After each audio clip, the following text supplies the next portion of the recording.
Vegetative cell और generative cell को देखते हैं। वेजिटेटिव सेल क्या है, बिगर इन साइज, साइज में थोड़ा ये according to the generative cell, ठीक है, उससे थोड़ा सा बड़ी है। एब्यूडेंट फूड रिजर्व्स, इसमें फूड जो न्यूट्रिशन है वो रिजर्व रहते हैं।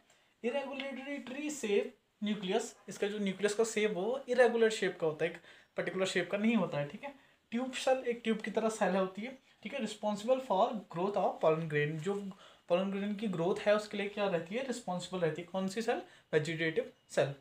Next generative cell. Generative cell क्या होती है, स्मॉल इन साइज, साइज में स्मॉल होती है। स्पाइंडल शेप्ड, इसका थोड़ा स्पाइंडल शेप्ड होता है।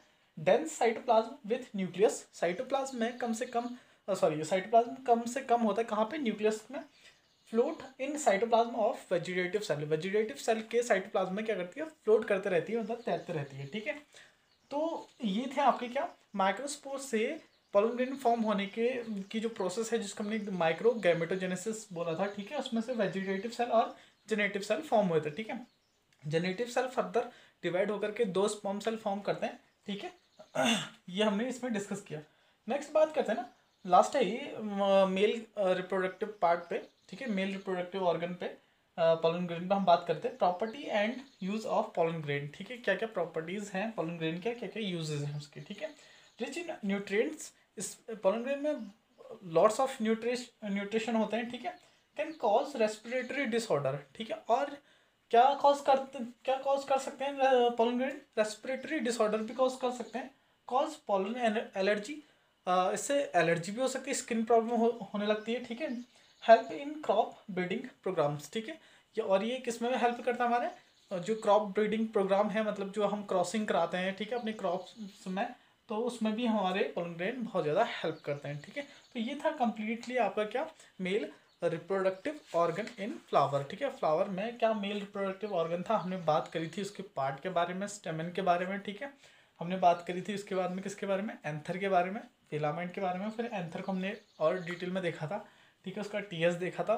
फिर हमने माइक्रोस्पोरोजेनेसिस देखा था कि कैसे माइक्रोस्पोर फॉर्म होते हैं, माइक्रोस्पोर से कैसे गैमेट फॉर्म होते हैं, जेनेटिव सेल और वेजिटेटिव सेल कैसे फॉर्म होती है, ओके।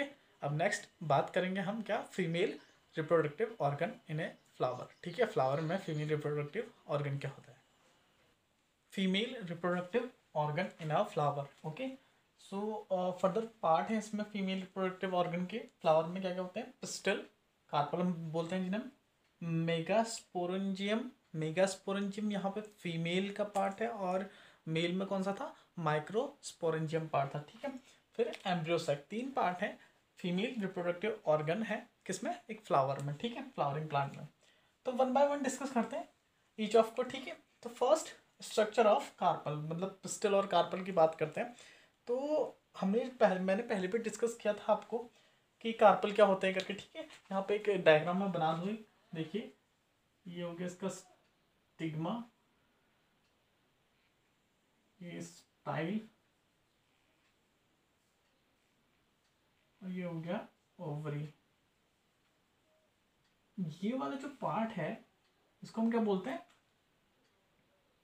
कार्पल पार्ट बोलते हैं, ठीक है, फीमेल रिप्रोडक्टिव पार्ट, ठीक है।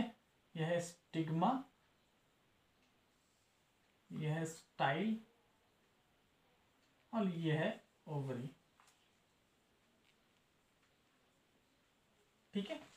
तीनों पार्ट यहाँ पर डिस्कस करेंगे, स्टिग्मा क्या है, स्टाइल क्या है, और ओवरी क्या है, ठीक है। तो फर्स्ट ओवरी, ओवरी से बात करते हैं। Basal enclose part of carpel, base वाला पार्ट होता है कार्पल का, सबसे नीचे वाला पार्ट होता है जो कि किसको स्टाइल से कनेक्टेड रहता है, ठीक है, बेस वाला part. Ovarian cavity is term as locule, ovary में, ओवेरियन में जो भी कैविटी होगी, जो भी फ्लूइड होगा, उसको हम क्या बोलते हैं, लोक्यूल बोलते हैं। ये टर्म देख लेना, लोक्यूल, ठीक है। ओवेरियन कैविटी को क्या बोलते हैं, लोक्यूल बोलते हैं। इनक्लोजेस ओव्यूल मेगास्पोरेंजियम इन इट, ठीक है। ओव्यूल के अंदर जो गैमेट होते हैं या फिर जो सेल होते हैं, ठीक है, उनको हम क्या बोलते हैं, मेगास्पोरेंजियम बोलते हैं। क्योंकि यहाँ पे सिर्फ एक या दो ही होते हैं, मेगा मतलब क्या होता है, बड़ा मॉलिक्यूल, ठीक है, एक लार्ज मॉलिक्यूल प्रेजेंट होता है कहाँ पे, ओवरी के अंदर, ठीक है, egg cell. Ovule are attach to the cushion like structure called placenta, ठीक है। ओव्यूल जो होता है वो किससे अटैच रहता है, कुशन लाइक स्ट्रक्चर से अटैच रहता है, जिसको हम क्या बोलते हैं, प्लेसेंटा बोलते हैं।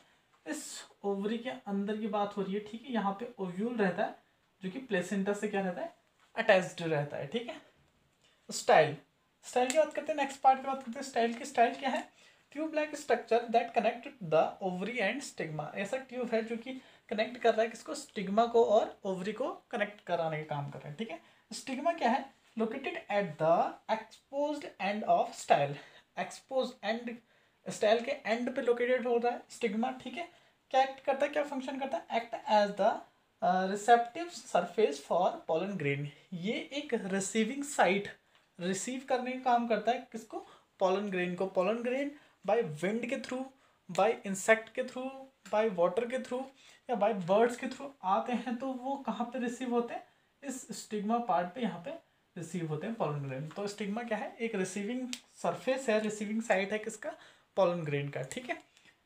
अब हम बात करेंगे किसकी, थोड़ा डिटेल में किसकी, मेगा स्पोरेंजियम की, ठीक है। ओव्यूल की बात करते हैं कि कैसे उसकी फॉर्मेशन होती है और वो कहाँ पे प्रेजेंट होता है।